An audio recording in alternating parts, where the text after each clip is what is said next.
welcome to episode 6 of Naturally Aspirated. My name is Dave. We are joined once again by Bear and Chili on the phone. What's up? What's up, Jed? Classic Chili intro. Alright, today we're going to be going over a couple questions surrounding the car world right now, a couple different things I've seen on car news websites. As well, we'll be ending the episode off with our buddy Tom, who has a pretty awesome history in the car world, and that interview will be at the ending. All right, let's hop right into it. So Maserati is coming out with the MC20 soon, which from the renders and from the pictures of the car wrapped up, looks pretty sweet. What do you guys think? Yeah, I'm excited. It looks like something different. Maserati hasn't really. I feel like they're a brand that, to me, has kind of been in the same lane for a while. But they're possibly thinking of an electric variant too for this MC20. It's a turbocharged V6, upwards of 600 brake horsepower, 0 to 60 below 3 seconds. If I'm not mistaken, it's a Alfa Romeo V6. Yeah, so it has the Alfa Romeo V6, which is developed by Ferrari back when Ferrari was in the Fiat Chrysler group. So now that Ferrari has left, they're looking to move Maserati into their top position. So this car will be the first step there. Chili? Yeah, no, it looks great. Sorry, what? Your thoughts on the MC20? Oh, yeah, I think it's sick. I think the Maserati brand is I love the logo, the way it looks, and I think this is a new stepping stone for them to what's the word I'm looking for? I can't even think of it now. Just move into that. Out. Yeah. Yeah, but that's not a nice vocab word, but I'm stupid, so it doesn't work out very well. Yeah. So, anyways, those are my thoughts right now. Is that a hybrid? Yes, yeah. V6. So it's got that Alfa Romeo V6 and a hybrid powertrain developed by Maserati themselves. So. It 22 miles per gallon on that bad boy. Eh? Ooh, yeah. It's supposed to come out this month, or even earlier. I don't know. Maybe even April. I can't really remember. Pushed back to September now. It said May. Yeah. Okay. Then pushed back to September because of the whole situation here. It is their first of the Maserati revamp. They were doing a new Quattroporte, a new SUV underneath the Levante, a new Levante, and the Alfieri, which is the hybrid or electric. I might be electric. I think it was full electric. Yeah, but it's like it's like kind of Gran Turismo style car, but it would be the electric variant. Also looks sweet. Moving on to something totally just the weirdest car I've probably ever seen. And if you're listening along to this and you have access to your phone or your computer right now, check out the Mercedes Benz VRC concept. This thing is unreal. Yeah, it's the only car you'd ever need. Yeah, so for you guys who don't know, which I'm assuming nobody knows, it's kind of like a Ford Bronco where you can take off the back, but it has 4 different variants. You can do a convertible with 4 seats, a truck or a ute, kind of like a ute from Australia, the little truck car thing. Mm-hmm. Like an El Camino. Yeah, exactly. Slightly less cool. Yeah. A caravan, like a Grand Caravan, like that type of van, or a just regular car. Coupe, that's what I'm thinking of, yeah. Which, what do you guys think of the front? I don't even know how to explain that. They made it look like a minivan. It looks so minivan. Nobody's. It looks like a 1995 car. Honestly, to me, I wouldn't say it looks like. Guess what that year? That picture of the front has the SUV roof on. Yeah. But I think it just looks like a 1995 car. Yeah. Which guess when it says when you look it up. Guess when it came out? Yeah, 1995. But 1995.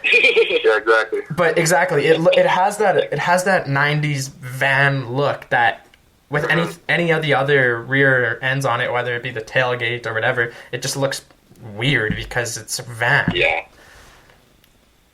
But also, imagine when you buy that though, you gotta like take trips to go get your other backs. Yeah, I think they were saying it was like it was going to be like a rental where you'd like go into the dealership and get it changed out, and then like for what you need that evening. it was designed. Yeah, it was designed to kind of keep it like that for a while because you would have to go into the dealership to change the roof, but they also said that you could change the roof in 15 minutes flat. It's a carbon fiber reinforced roof, so I guess they're somewhat light. Yep. Wait, honestly, what a... I don't know, just a cool idea, but... Yeah, what a novel idea. That's an amazing idea. Executed poorly. Looks horrible. Yeah. Let's be honest. All four of the variants look horrible, but such a... And the baby blue. Yeah, the color they went with, too, on the launch is pretty, yeah. Great idea. Executed it's a nice poorly. color. I like the color. Really? I do. I think it's, I don't know. It's like a... It's like an Aston Martin color to me. It looks like a 90s caravan or minivan color to me. Or pickup truck or convertible. Yeah. Or whatever you need. I don't think it looks like a pickup truck. It looks like a van. The Ford Ranger, like a mini little thing. All right. Moving on to our third topic already. What brand to you guys just screams of luxury? It's just the top luxury car brand in the world. Chili, you want to go first? Yeah, Rolls Royce. Easy peasy. Lemon squeezy. Lemon squeezy. Anything else to add on that, or it's just that simple? No, I don't think... I mean, when you think of, like, super luxurious, like, I am high-end class, I don't drive my own car, I have someone who drives it for me while I'm sitting in the back making my business calls, that's what you think of. Absolutely. Yeah, for me, Rolls-Royce, I completely agree. Like, I went to that Cullinan launch, and actually earlier in that day, I went down to Bentley and sat in the Bentayga and stuff like that, and it just, like... At that time, I was like, there's nothing better than this. The leather is unreal. It just has that special feeling that doesn't feel like my Acura. My Acura EL. Yeah, no kidding, hey? Yeah. The leather is just perfect, and the stitching is just perfect. And then I went to Rolls-Royce that evening, and it made the Bentleys look like crap. Leather. There. Heated seats, massage seats, cooler in between the rear seats, champagne glasses, champagne bottle. Everything about the Cullinan and Rolls-Royce was just exceptional. The quality, the stitching, the leather, like I said, every little piece. There's diamonds in the car. Everything is perfect chrome. It's real. It's not plastic made silver. It's actually like aluminum pieces, and it's awesome. It's just, like I said, that quality and that luxury. There's no one else that matches that, as far as I've seen it. There isn't. Yeah. And the best part about it, like, it's named Rolls Royce because it just rolls off the tongue. Yeah, it's probably how they named it, eh? Oh yeah, they were thinking about puns way before. All right, Bear. What about you? What do you think? I'm gonna go with Maybach, even though it's like technically a subsidy. I don't know. It's just one that it's not a lot of people can say they have a Maybach, you know. Yeah, for sure. It's probably more rare than Rolls-Royce even, and up there with that. Yeah, quality. they're custom built. Like, you can't get more luxurious than something built to keep you personally, the individual, in the most comfort possible. Yeah, I definitely could respect that, absolutely. So, controversy going on right now while we're filming this in the virtual racing world. You guys probably have no idea about this, so listen in because it's really confusing and really weird. Formula E, so the electronic version of like kind of FIA racing, kind of like Formula 1, they're doing virtual racing just like Formula 1 is, through simulators, the drivers, and Daniel Abt, who is a racer for Audi, jokingly, there's no prize money involved in this or anything. and like if you've ever watched it, they just kind of crash into each other and they laugh. Daniel Abt paid, or he didn't pay. He asked a professional sim racer, to race for him just as a joke. He's getting absolutely shredded by the FIA and by Audi. Audi dropped him as a racer. He lost his contract because of this. Wow. Why? What? That's crazy. Man, there's no prize money. They said he's a cheater. Like, he's a fraud and how a is he cheater. a cheater? It's a joke. I know. Wow. That's shocking. That'd be like getting mad at like a Connor McDavid for getting some video gamer to play NHL 20. Yeah, instead of him. Yeah, and kicking him off the Edmonton Oilers, terminating his contract. Yeah, and terminating his $100 million contract. Daniel Abt owns part of the team, and he got his contract terminated. He's a part owner of the team. Wow. He got fired from his own He got team. kicked off his own team. I think these Formula guys were like entitled, rich, affluent. Yeah. I'm not going to say the word, but like, wow, I did not expect them to go that far. That's nuts. I feel like this is pressure by the FIA.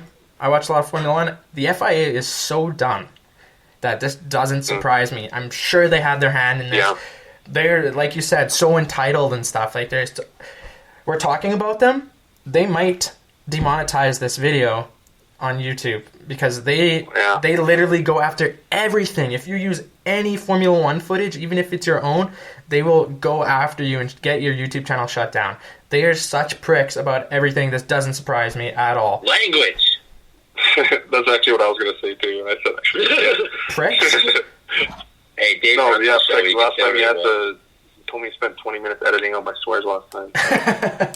Yeah, you haven't sworn at all this entire time. Yeah. I know, I'm being careful. The boys are on fire. Yeah. All right. Well, Well, yeah, all condolences go out to that guy. Wrongful termination, and I'm really sorry what happened to you, and that's really stupid. I mean, he made a lot of money, so it's okay in the end. we'll see. We'll see. I feel like there's going to be more coming out of this, too. That's his story. That's what he said happened and why he's being terminated. I watched his video. There's probably more to it. Yeah. He probably did a little bit extra, and maybe it's the last straw, you know? Like, he was on probation already for doing something earlier. Yeah. Because you can't just get it for, like, that. If you watch... Right? Yeah, if you watch his apology video, he shows clips of the previous Formula E e-racing races, virtual races, and like they're literally such a crapshoot compared to even the F1 ones. There's guys rolling everywhere. They're all talking to each other. They're all laughing. Nobody cares. Nobody cares. F1 ones, they were going hard though. The e-racing guy, the professional, didn't even win. He finished third, and everyone's freaking out. No prize money, nothing, and he's getting banned from and fired, and like, oh, it's such a mess. Yeah, that's ridiculous. That's It's like cheating in a game of Monopoly, a meaningless game of Monopoly with your family, and them kicking out of the house. Getting kicked out for it. Yeah. Hey, no, that would happen in my house. We take Monopoly so seriously. So we're allowed to play once a year because of it. That doesn't surprise me for whatever reason. I can see that. Yeah, my family is so competitive. It's not even funny. It's the Italians, man. Yeah. Oh my god! And when you talk about trying to make a deal with one of us, it just does not happen. Everyone's too cheap, man. Yeah, way too cheap. Like you'd buy like like the very first one for like $60 or whatever it is. Yeah, my dad's like, okay, I'll sell it to you for $500. I'm like, what? Is this man? Like, it's a good property. Look at it. It's a great location. People are landing there all the time. I'm like, no, Dad, that's how it works. No, I like how all those moves are usually made out of spite and just trying to sabotage someone else. Oh, that's all it is. They're not even like smart decisions. I just want to I want to take all of your money for nothing. Like, I want to give you It's like I'll sell you a penny for $1. Just screw over this guy. Yeah. All right, one last thing here. Who's your favorite car YouTuber, guys? Bear? Car Throttle. Car Throttle. Actually, just he recently finished the. Well, it wasn't recently. It was a couple months ago, but he finished the MX-5 project. Yeah. Which he calls Phil, which I've been watching for years, like almost 5 years. I think he's been doing it. I remember he raced at the Nürburgring after his first round of mods, and it was like new rims. I think it was a new intake, like a roll cage, and then he went to the Nürburgring, exploded the engine. After a year of like crowdfunding and whatnot, he's able to get it back to the UK, and then he's finally got it finished. Now he dropped a V6 in it. Yeah. Full new body, Rust Elite, respray. Yeah. It's looking great now, but I really like this channel. He kind of got me more into cars when I was a youngin. Yeah, absolutely. Car You were a Throttle. youngin? A youngin. Yeah, absolutely. Car Throttle is Oh, I want to go. I got next. okay. Great company. Or sorry, great channel. And Alex, yeah, the presenter is great as well. Chili. Mine's not really like, I don't know. I think he's just very funny. I don't even know if he's like really a YouTuber, I guess, per se. Or he just like posts funny videos and stuff. Charles Leck, I can't even say his name, man. Are you trying to say Yeah, Charles Leclerc. Leclerc? Leclerc, He's an F1 driver. He knows. I He know. knows. I know. So, like, have you seen some of his videos? I was he's looking today, actually. That's on hilarious. Twitch and stuff. He is so funny, man. So funny. And like, He's awesome. it honestly shocked me because watching him on TV all the time, he's so professional, serious face, and then you watch him on Twitch and on YouTube and stuff, and he's just the biggest goofball ever, and he's hilarious. And That's what makes it the best. That's what makes it even so much better. yeah, and like, I know it's not right to laugh at his crappy English, but it's pretty funny. It makes me laugh. But it makes it even more funny. Yeah. And, like, when he speaks French, too, so, like, I get those ones as well. Oh yeah, you get 2 out of his 3. That guy speaks French, ain't not a big deal. Not a big deal. Not a big deal. All right, guys. Bear, Chili, thank you for coming along today. Stick around. We're going for our interview with Tom. All right, welcome to our first interview. We are here with our buddy Tom. Hello, Tom. How are you today? Buddy, how are you today? Doing well. All right, so we're going to ask you a couple questions. Our first little interview. Pretty excited. Hopefully it goes pretty awesome. And, yeah, just let loose. Just answer them freely, man. All right, so All right, sounds good. first question here. So, you got a pretty sweet and interesting automotive history for someone our age. Like, we're pretty young. Would you mind just telling us a little bit about that and what you've gone through and what you've been able to do? Yeah, absolutely. So when I was 17, my brother was working at the Porsche dealership in the Edmonton area here, and I actually got a job there through being a Saturday lot attendant. Ended up really liking the job as I was in high school, going into graduation there. Spoke over with my managers and moved into the sales floor in the aspect of being a delivery specialist and kind of learning the sales aspect of the auto industry. Over the course of maybe, let's say, a year and a half, I actually started having interest in going out into automotive business school, which is in Barrie, Ontario.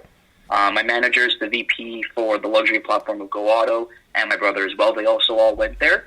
So I thought it was a good stepping stone for me to get further up in the automotive industry and kind of learn more about the aspect of how everything works in the aftermarket, OEM, and anything in between.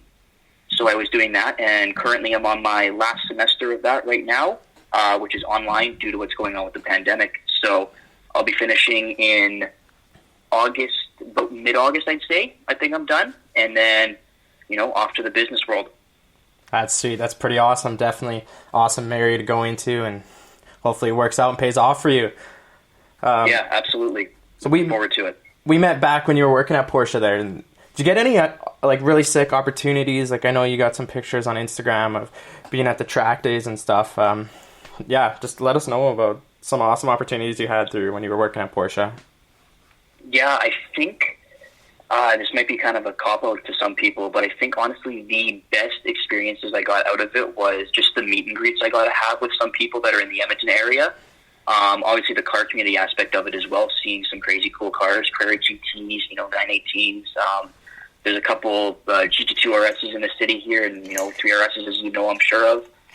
It's really cool seeing the Porsche area like that, but also with being a part of the luxury platform and the high-performance division of vehicles. Got to meet a lot of people that own, Lamborghini SVs, Gallardos, everything like that, all the really cool supercars you don't get to see on a daily basis. Working at the dealership definitely gave me those kind of opportunities in terms of meeting people and kind of, seeing more what's out there in the Edmonton area and, Sherwood Park, St. Albert, Beaumont, all the way where I am kind of thing. Seeing the car communities out there on the luxury sports car aspect was really cool. Yeah, absolutely, because we don't get to see, most of us don't get to see most of the cars because guys don't drive them, right? Especially with our weather, we got 9 months of winter. There's no time to drive those cars. So definitely having that opportunity is pretty sweet, for sure. Absolutely. Only about 4 days of summer here in the Alberta area. Yeah. So I got to ask you, though, I don't know, you might not be able to answer this, and if not, that's fine. How many 918s and Carrera GTs are in this area? I know there's one 918, one Carrera GT. Any more? I believe there's two 918s. I've only seen one, and I've only seen one Carrera GT as well. But it wouldn't surprise me if there was, like I said, I've only seen one 918, and I've only seen one Carrera GT, but I think there's two 918s in Edmonton. And I think there's one or two Carrera GTs as well. Over the course of the years, we have something called the Porsche Concourse, which is the Porsche Car Club of America, but we have our Polo region, which is the Edmonton area. Mm-hmm. We have our Edmonton Porsche car show that comes in, so I got to see the yellow 918 Spider that's in Edmonton. It was actually the first delivered 918 Spider in Canada, which is really cool. Actually, there's a video on YouTube that Go Auto did, who owns the Porsche dealership. They did a video of the 918 and being the first one in Canada, and the person that sold it, Christian Gersdorf. He's one of the sales guys at the Porsche dealership in Edmonton. Yeah. He was going to talk about the vehicle on there, but that's a little bit sidetracked. But yeah, I think there's possibly two 918s, but I can only confirm one, and then I've only seen one Carrera GT as well. Yeah, I've seen both of those. I've been lucky enough to see both of those as well. That 918 spec with the yellow, it looks so good. It's yeah, that's definitely one of the best specs I've seen on 918, which I've only best spec I've seen on 918 was Porsche Santa Colonna. They had a Golf one. It's just Okay, yeah. There's the I'm not too sure if you saw this on Instagram or anything like that, but out in Porsche Center, Saskatoon, Saskatchewan dealership for Porsche, there's a gentleman there that has a Golf livery 918, Golf livery Carrera GT, I believe. Don't quote me on that one, though. But he also had a Golf livery GT2 RS, which was just absolutely insane seeing that. Only seen pictures of it, though, but it was completely from factory how he got it designed.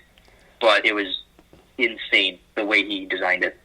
I wonder if he bought that 918. Do you know if his 918 was from factory or if he's secondhand or anything, or are you not sure? I believe it was from factory, but don't quote me on those kind of things.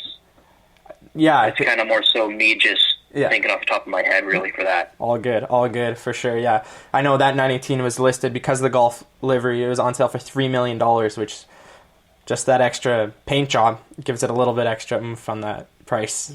A little extra value. Yeah, for sure.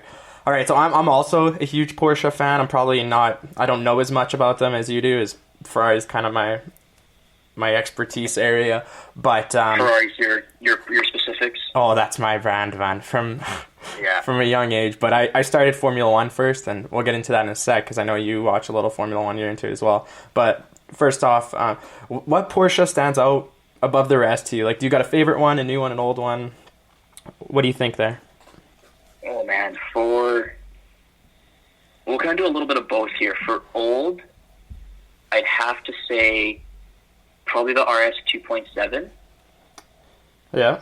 That's a really cool car. There's one in Edmonton that I saw, which is just insane. And then, like I said, when I was in school out in Ontario, I got to go to a couple car shows, and I got to see some really nice, classic 911s, in the 964s, 930 turbos and everything. Yeah. But I feel like the RS 2.7 just always stuck to me. So that would be probably my favorite, most recognizable, personal favorite, I guess you would say, for Porsche. But in terms of new cars and what's coming out nowadays, I think the Taycan is probably my favorite, honestly. I haven't been able to drive it yet or anything like that, but I think just the way the future is going towards electric vehicles and the path that Porsche and other manufacturers are taking, I feel like that was a huge stepping stone to kind of knock on the door of probably the biggest competitor or biggest, role model for electric cars, which would be Tesla. I feel like that Porsche really knocked on their door pretty hard with the Taycan, especially with the Turbo S.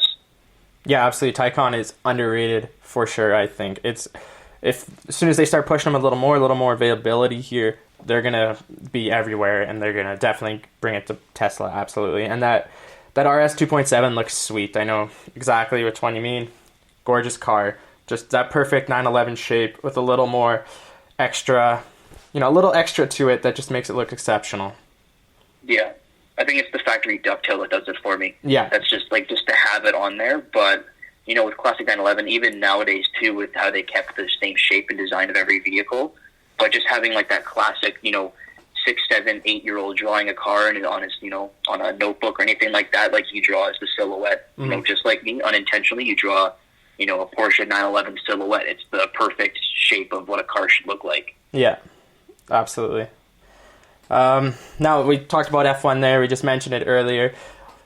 So it's been very busy couple of last weeks in Formula One. We saw Carlos Sainz go to Ferrari, Sebastian Vettel leave Ferrari, Daniel Ricciardo go to McLaren, and Vettel, we don't know where he's going. So what are your thoughts on that so far, about what's going on? It's interesting.